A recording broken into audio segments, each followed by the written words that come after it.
जय गुरु जी, शुक्राना गुरु जी। जय गुरु जी संगत जी। आइए संगत जी, आज हम जानेंगे कि कैसे गुरु जी महाराज अपने बच्चों की हेल्प करते हैं, उनको प्यार करते हैं, उनको ब्लेस करते हैं। चाहे वो कोई एजुकेशन से रिलेटेड हो या किसी भी बीमारी से रिलेटेड हो या लाइफ में और भी कोई भी प्रॉब्लम हो, गुरु जी हमेशा बच्चों की हेल्प करते हैं। जय गुरु जी, शुक्राना गुरु जी। आगे बढ़ने से पहले आप अपने चैनल गुरुजी सत्संग वर्ल्ड को सब्सक्राइब कर लीजिए ताकि आपको ऐसे वीडियोस, ऐसे गुरुजी महाराज के सत्संग, उनकी प्यारी प्यारी ब्लेसिंग्स रोज रोज सुनने को मिले। और साथ ही संगत जी, इन सत्संग को, इन वीडियोस को अपने दोस्तों के साथ, अपने गुरु परिवार के साथ शेयर कीजिए ताकि वो भी जल्द से जल्द हमारे गुरुजी महाराज से जुड़ सके, उनकी ब्लेसिंग्स को पा सके, उनके चरणों में आ सके।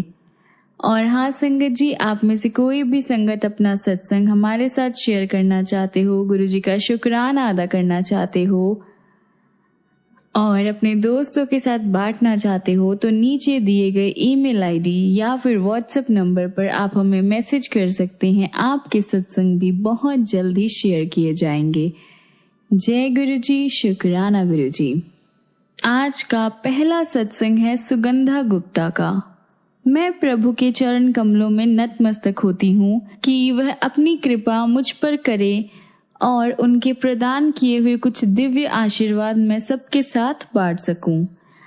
बचपन से मैंने रविवार सुबह दिखाए जाने वाले महाभारत और श्री कृष्ण धारावाहिकों के माध्यम से भगवान को समझा था। जैसे श्री कृष्णा ने पांडवों का हर कदम पर मार्गदर्शन किया और अपने भक्तों के कल्याण के लिए लीलाएं सुनियोजित की, वह मुझे बहुत आकर्षक लगता।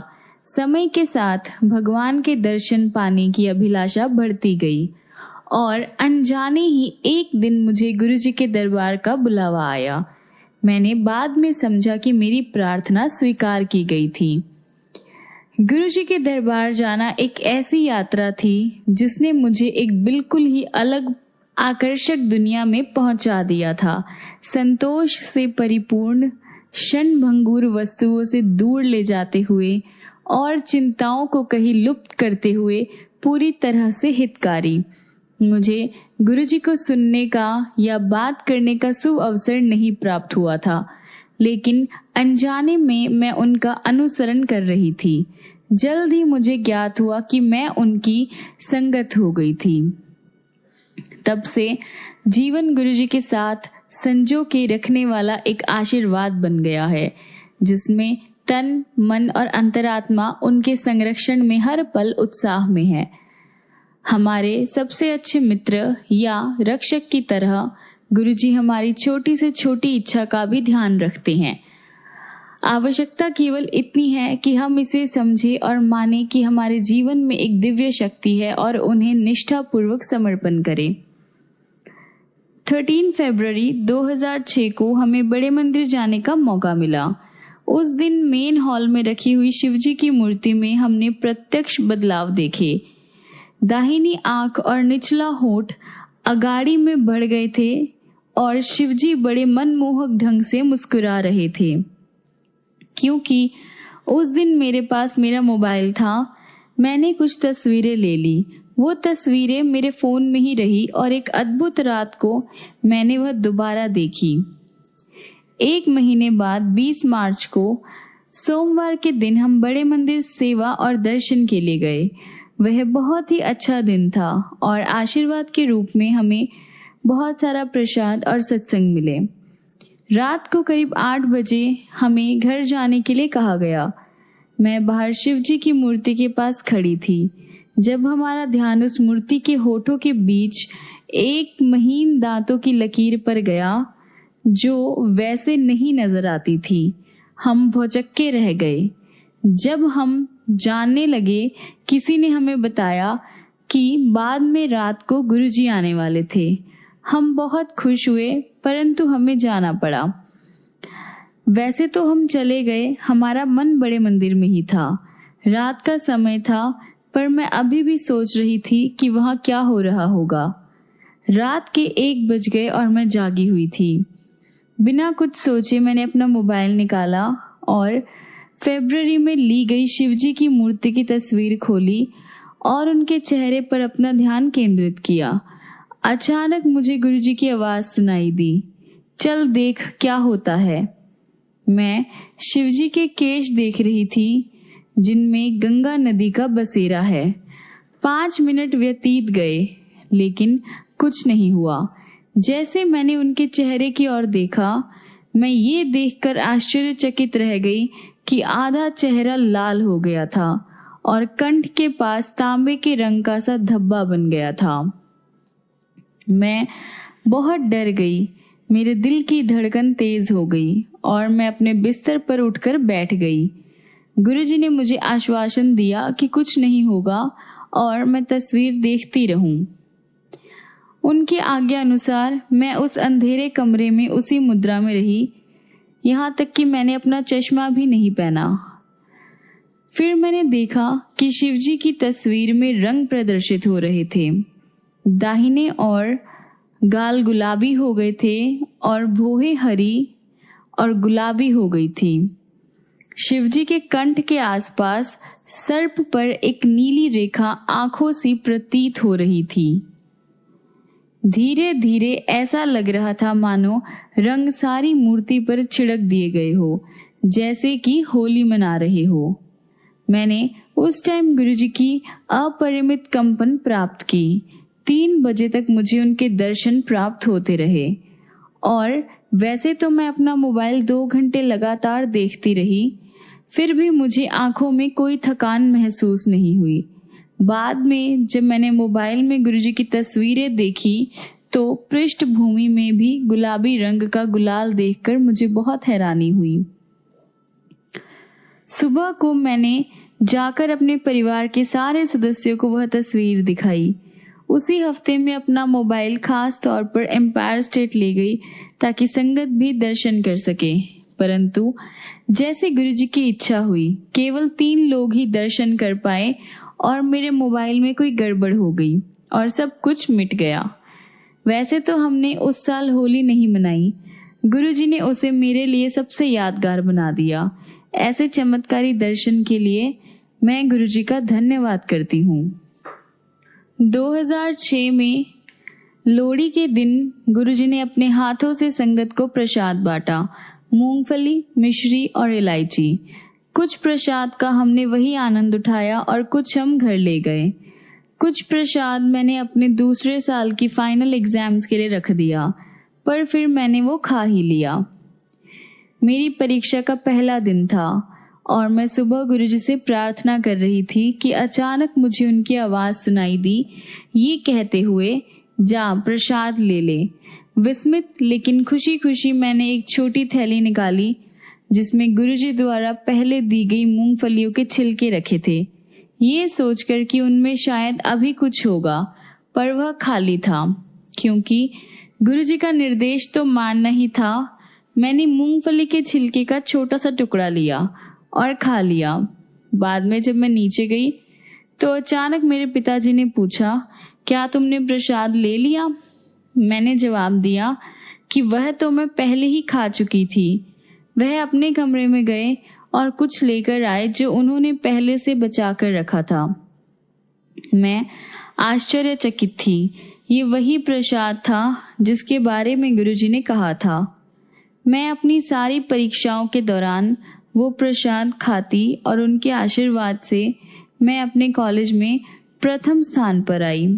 सचमुच गुरुजी के कहे गए शब्द हम अपनी बुद्धि से समझ और उनका विश्लेषण नहीं कर सकते। एक बार मैं नोएडा में पास के एक मॉल गई। उस दिन बहुत तेज बारिश हो रही थी। काम खत्म करके मैं गाड़ी में चली गई। बाहर निकलकर मैंने दोनों ओर देखा और सुनिश्चित किया कि कोई गाड़ी नहीं आ रही। जैसे ही मैं दाईं ओर मुड़ने लगी, मेरी गाड़ी एक जोर के झटके के साथ रुक गई। ऐसा तभी हो सकता था जब किसी ने जोर से ब्रेक दबाई हो, लेकिन मेरा पैर ब्रेक पर नहीं था। हक्की बक्की हो मैंने यहाँ वहाँ देखा तो पाया कि दाईं ओर से एक सफेद गाड़ी निकल कर गई। 5 मिनट तक मैं वहां भौचक्की हुई उसी हालत में स्तंभित बैठी रही। अगर गुरुजी ने मेरी गाड़ी नहीं रोकी होती, वह गाड़ी बुरी तरह से मेरी गाड़ी को टक्कर मारती। उस दिन मुझे बचाने के लिए मैं गुरुजी का बहुत बहुत धन्यवाद करती हूँ। ग्रेजुएशन के तीसरे साल में मुझे अपने करियर के बारे में निर्णय लेना था। वैसे तो मुझे इकोनॉमिक्स पढ़ना पसंद था। नृत्य में हमेशा से मेरी रुचि रही है और मैं नृत्य में अपना करियर बनाने का सोच रही थी। 2007 में एक रात मुझे गुरुजी के दर्शन हुए, जिसमें मैंने उनसे पूछा, गुरुजी क्या मुझे नृत्य में अपना करियर बनाना चाहिए या इकोनॉमिक्स में एमए करना चाहिए? गुरुजी ने जवाब दिया, एमए कर ले। उस साल मैंने एमए के लिए बहुत प्रवेश परीक्षाएं दी, लेकिन कहीं भी दाखिला लेने में सफल नहीं हुई। क्योंकि गुरुजी का निर्देश मानना था, मैंने एक साल कुछ नहीं करने का सोचा। मैं दूसरी बार कोशिश कर रही थी, पर मुझे लग नहीं रहा था कि मैं कामयाब होऊंगी। एक दिन मैं एम्पायर स्टेट में अपनी आंखें बंद करके बैठी थी, जब मुझे लगा जैसे गुरुजी मुझसे कह रहे हैं, IGIDR बॉम्बे। मैं आश्चर्यचकित रह गई। ये उन कॉलेजों में से एक था जो मेरे ध्यान में थे, पर मैंने इसके बारे में ज्यादा गंभीरता से नहीं सोचा था। उसके बाद लगभग हर रात को मैं देखती कि गुरुजी मुझे बॉम्बे के दौरे पर ले जा रहे थे। मेरीन ड्राइव से समुद्र तट पर चौपाटी तक और वहां से लेकर बांद्रा के मार्केट तक। मैंने उस कॉलेज के बारे में खोज की और उसमें दाखिला लेने के लिए मेरी रुचि बढ़ गई। जब मुझे प्रवेश परीक्षा के लिए प्रवेश पत्र मिला तो मैं देखकर आश्चर्यचकित हो गई कि मेरा रोल नंबर 13 था। ये नंबर मेरे लिए बहुत शुभ है। मेरी परीक्षा केंद्र का नाम था शिव मॉडर्न स्कूल और मेरी परीक्षा 27 अप्रैल को थी, जिस दिन डुगरी धाम में गुरुजी के भोग का आयोजन किया गया था। परीक्षा के दिन सफल होने और अपेक्षाओं पर खरे उतरने के दबाव में मैं घबरा गई। जब मैं परीक्षा में बैठी तो मैंने गुरुजी की तस्वीर निकाली और अपने सामने रख दी। परीक्षा शुरू होने से बिल्कुल पहले मुझे गुरुजी के माथे पर ओम के दर्शन हुए। इससे मैं बिल्कुल चिंता मुक्त हो गई। मैं अपने साथ एक पेन भी लाई थी जिस पर गुरुजी की तस्वीर थी, जो मैंने सामने ही रखा हुआ था। अचानक निरीक्षक आई और उसने मुझसे पूछा कि क्या वह पेन इस्तेमाल कर सकती है, क्योंकि उसके पास पेन नहीं था। मैंने उन्हें दे दिया। वैसे तो मुझे हैरानी हुई कि निरीक्षक बिना पेन के आई थी। उसने मेरे सहित सभी के उत्तर पत्र पर उसी पेन से हस्ताक्षर किए और मुझे ऐसा महसूस हुआ मानो गुरुजी मुझे अपनी उपस्थिति का आश्वासन दे रहे हो। परीक्षा में 130 सवाल थे और हर अनुभाग हमें व्यक्तिगत रूप से उत्तीर्ण करना था। 2 अनुभाग मैं उत्तीर्ण कर लूंगी, इसका तो मुझे पूरा विश्वास था, लेकिन अंग्रेजी का भाग बहुत मुश्किल था। मैंने अपना पेन नीचे रख दिया और खुद को कहा कि इसमें दाखिला के बारे में तो मैं भूल ही जाऊं। अचानक गुरुजी ने मेरे हृदय में एक सोच डाली। मैं महीनों तक इसमें दाखिला पाने और बॉम्बे आने के लिए इतने जोश से भरी हुई थी। ऐसे आखिरी पल में मैं कैसे हिम्मत हार सकती थी। मैंने खुद को संभाला और 110 सवाल हल किए। वैसे तो उसी साल से नकारात्मक अंकन होने वाला था। जब रिजल्ट्स आए, इंटरव्यू के लिए पूरे देश से 110 विद्यार्थी चुने गए। मेरा नाम 7वें स्थान पर था और तो और मेरा साक्षात्कार 7 जुलाई को होना था, जो गुरुजी का जन्म दिवस है। गुरुजी के आशीर्वाद से मेरा साक्षात्कार जो ले रहे थे वह विनम्र थे और मैं हर सवाल का सही जवाब दे सकी। बहुत विद्यार्थी थे जो मुझसे ज्यादा होशियार थे, लेकिन उनके इंटरव्यू लेने वाले बहुत कठोर थे और वे विद्यार्थी बहुत हताश हुए। गुरुजी के आशीर्वाद से मेरा नाम 20 स्टूडेंट्स की सूची में से एक था। दाखिला मिलने से पहले मुझे दर्शन हुए थे, जिसमें मैंने अपने आप को एम्पायर स्टेट में गुरुजी का ग्रंथ पढ़ते हुए देखा। उसमें एक लड़की का सत्संग था जिसमें वर्णन था कि कैसे गुरुजी ने उसे बॉम्बे के एक पोस्ट ग्रेजुएट कार्य प्रणाली में दाखिला दिलाया और जो 2 साल वहां पर रही और उसका ख्याल भी गुरुजी ने रखा। अब मुझे समझ आता है कि गुरुजी ने मेरा ही सत्संग सालों पहले पढ़वाया था और आज मैं ये दोहराती हूँ। जब मैं बॉम्बे में अपने घर से दूर थी तो गुरुजी ने मेरा बहुत ख्याल रखा। वैसे तो मेरी बहुत परीक्षाएं ली गई और मुझसे बहुत गलतियां हुई। मुझे बहुत कुछ सीखने का मौका मिला और वो सीख हमेशा मेरे साथ रहेगी। इस दिव्य अनुभव के लिए धन्यवाद गुरुजी। दिसंबर 2011 में दिल्ली में एक सरकारी संस्था में मैं काम कर रही थी, पर मैं खुश नहीं थी। मेरे वेतन बहुत कम थे और काम भी मेरी क्षमता से बहुत कम था। मैं नौकरी बदलने के लिए बहुत उग्र थी, पर कई महीनों की खोज के बाद भी मुझे कहीं से भी बुलावा नहीं आया। इसी बीच हमारी टीम में बहुत समस्याएं उत्पन्न हुई और उसके कारण मैं नौकरी छोड़ने के बारे में भी सोच रही थी। मैं बहुत कठिन समय से गुजर रही थी जब एक दिन गुरुजी ने मुझे दर्शन दिए। मैंने देखा कि मैं गुरुजी के सिंहासन तक चलकर जा रही हूँ। उनके हाथों में प्रसाद था जो वो मुझे देते हैं और व्याकुल होकर मैं पूछती हूँ, गुरुजी मैं नौकरी छोड़ दूँ? गुरुजी जवाब देते हैं, मुझे एक बात बताओ, समझ बड़ी या समय बड़ा? मैंने कहा, गुरुजी समझ नहीं गुरुजी, समय। गुरुजी चुप रहे। संदेश बिल्कुल क्लियर था।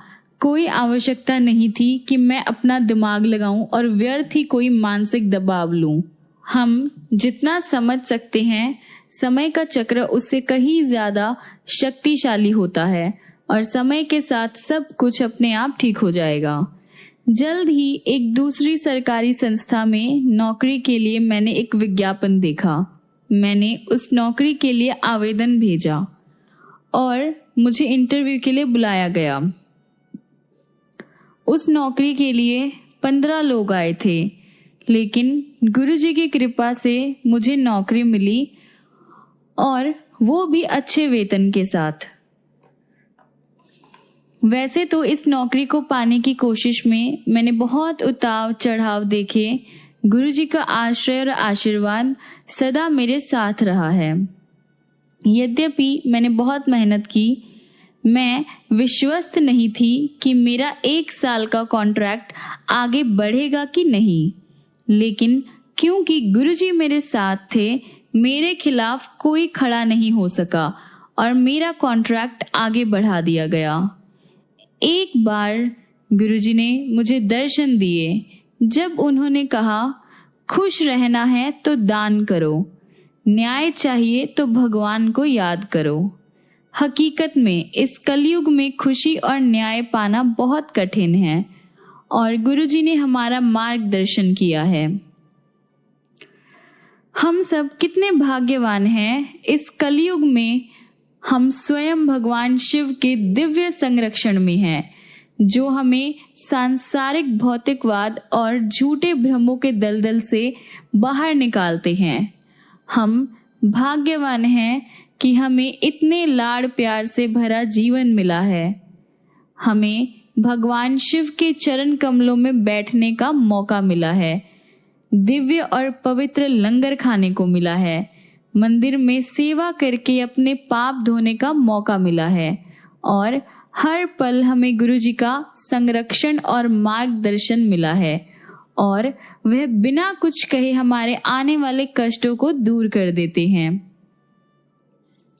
इस कलयुग में कहाँ इतना निर्मल प्रेम और आनंद कोई प्रदान कर सकता है। मेरा ये मानना है कि अब हम साधारण मानव नहीं हैं, हम गुरुजी की संगत है। जैसे भगवान शिव ने शिव पुराण में बड़े सुंदर ढंग से आख्यान किया है, जैसे सूरज प्रकृति में सब पौधों को समान रूप से बढ़ने के लिए अपनी किरणों के द्वारा प्रोत्साहित करता है, परंतु कुछ फूल खिलते हैं और कुछ नहीं। ये केवल उनके भिन्न भिन्न स्वभाव की वजह से है। उसी तरह गुरुजी ने मानव रूप में अवतार लिया, हमें सांसारिक अर्जनशीलता से ऊपर उठाने के लिए और हमारी अंतरात्मा को शुद्ध करने के लिए। हम ये कितना कर पाते हैं वह पूरी तरह से हम पर निर्भर करता है। हमें गुरुजी की दिव्य चरण पादुका से प्रेरणा लेनी चाहिए, क्योंकि इतनी सरलता से किसी ने गुरुजी का कहा नहीं माना जितना उनकी पादुका ने। वह गुरुजी के दिव्य चरण सुशोभित करती और जहां गुरुजी चाहते वहां उनके साथ जाती, बिना कोई सवाल किए। क्या हम गुरुजी के दिव्य प्रेम का प्रतिफल संपूर्ण समर्पण करके नहीं दे सकते? सबसे महत्वपूर्ण सीख जो मुझे मिली है, सब कुछ झूठ है, गुरुजी ही परम सत्य है। जय गुरुजी। अगला सत्संग हम सुनेंगे राकेश गुप्ता का। जब कोई नहीं आता, मेरे गुरुजी आते हैं। स्टॉक मार्केट में मुझे कई बार आर्थिक नुकसान उठाने पड़े थे, पर मैं ये नहीं समझ पाया कि ये व्यापार मेरे लिए ठीक नहीं है। गुरुजी की शरण में आने के बाद जनवरी 2006 में मैंने शेयर का व्यापार बंद कर दिया और तब मुझे एहसास हुआ कि अब मैं मानसिक और आर्थिक रूप से ज्यादा शांत था। दुर्भाग्यवश अपने पहले हुए नुकसान का हर्जाना पूरा करने के लिए मैंने शेयर मार्केट में रुपए लगाने का निर्णय लिया। कुछ महीने मुझे अच्छा मुनाफा हुआ। उस आधार पर मैंने अक्टूबर 2007 में इस्तीफा देने का निश्चय किया, पर गुरुजी ने मुझे ऐसा मार्च 2008 तक नहीं करने दिया। जनवरी 2008 में मुझे संगत में किसी से गुरुजी का संदेश आया कि मुझे शेयर का व्यापार बंद कर देना चाहिए, पर मैंने उस पर ध्यान नहीं दिया। उसी महीने थोड़े दिनों बाद मुझे फिर वही संदेश मिला, पर मैंने फिर से उसे नजरअंदाज कर दिया। अगले ही दिन स्टॉक मार्केट एकाएक गिर गया। जब 21 जनवरी को मैंने अपने नुकसान का हिसाब लगाया तो वह 1 करोड़ रुपए से ज्यादा का था। तब मुझे समझ आया कि गुरुजी क्यों मुझे इस्तीफा देने से रोक रहे थे, पर मेरी समझ में ये नहीं आ रहा था कि अब मैं क्या करूं। मैंने बस गुरुजी को याद किया और उनसे माफी मांगी। मेरे पास और कोई भी ऑप्शन नहीं था, क्योंकि वह भोलेनाथ है, सबसे भोले भोले भगवान। उन्होंने मेरी सुनी। आधे घंटे के अंदर 2 घोषणाएं हुई। The United states federal reserve ने इंटरेस्ट रेट इतनी ज्यादा मात्रा में घटाया जितना 20 सालों में कभी नहीं घटाया था, और भारत सरकार ने घोषणा की कि हिसाब चुकता करना, जिसमें व्यापारी शेयर बेचते और खरीदते हैं और फिर सौदा पूरा करने के लिए विपरीत लेन देन करते हैं, अनिवार्य नहीं था। इससे मार्केट ऊपर चढ़ा, इतना कि 2 दिनों में निफ्टी 3800 पॉइंट्स से 5200 पॉइंट्स पर पहुंच गया और मेरा नुकसान थोड़ा बर्दाश्त के लेवल पर आ गया। मैंने सर्वशक्तिमान गुरुजी का शुक्राना अदा किया।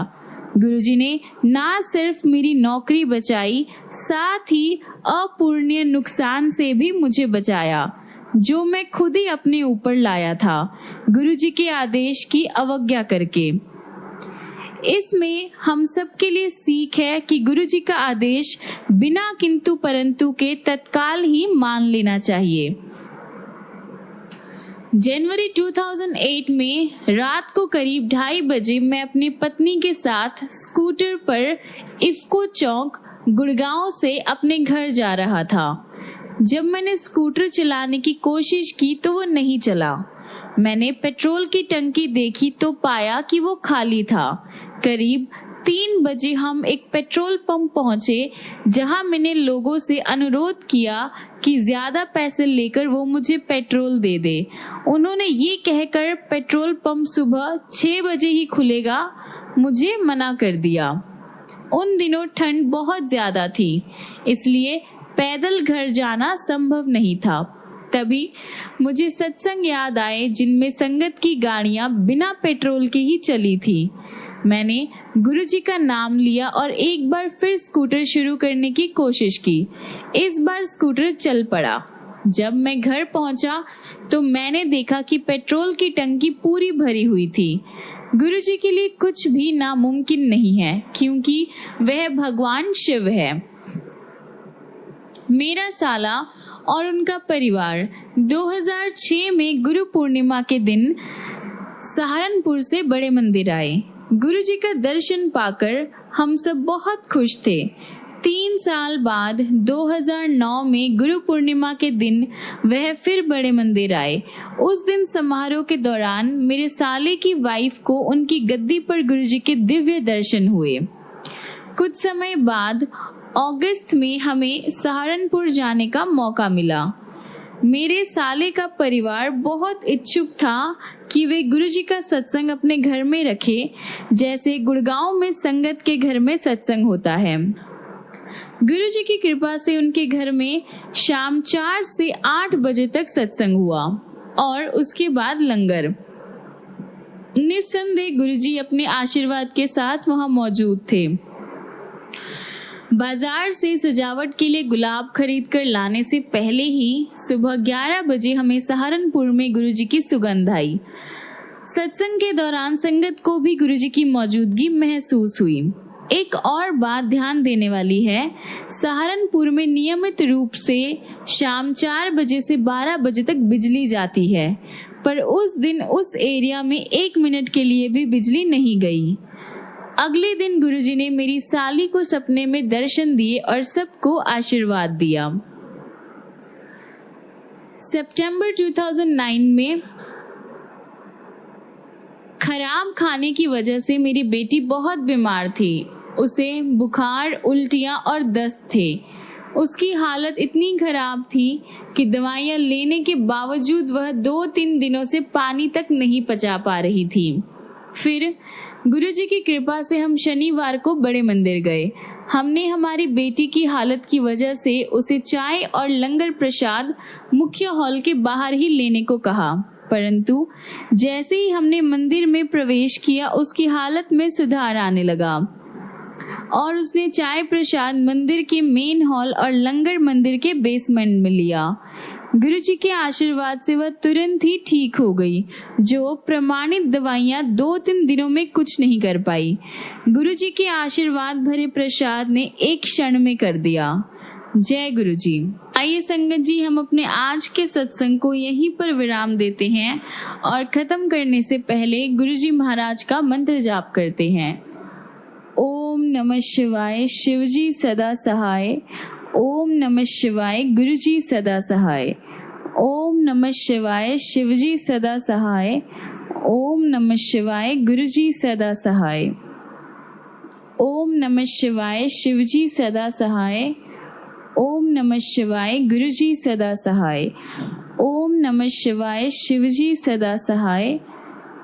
ओम नमः शिवाय, गुरुजी सदा सहाय। ओम नमः शिवाय, शिवजी सदा सहाय। ओम नमः शिवाय, गुरुजी सदा सहाय। ओम नमः शिवाय, शिवजी सदा सहाय। ओम नमः शिवाय, गुरुजी सदा सहाय। जय गुरुजी, शुक्राना गुरुजी। संगत जी, मिलते हैं अगली वीडियो में गुरुजी के ऐसे बहुत सारे चमत्कार लेकर, उनकी बहुत सारी ब्लेसिंग्स लेकर, बहुत सारा प्यार लेकर। तब तक के लिए गुरुजी आपको ऐसे ही ब्लेस करते रहें, बहुत सारा प्यार करें, बहुत सारी खुशियां दें और आप भी गुरुजी को दिल से याद कीजिए, दिल से प्यार कीजिए। फिर देखिए गुरुजी महाराज की ब्लेसिंग्स कैसे आप पर और आपकी पूरी फैमिली पर होती है। जय गुरुजी, शुक्राना गुरुजी। जय गुरुजी संगत जी।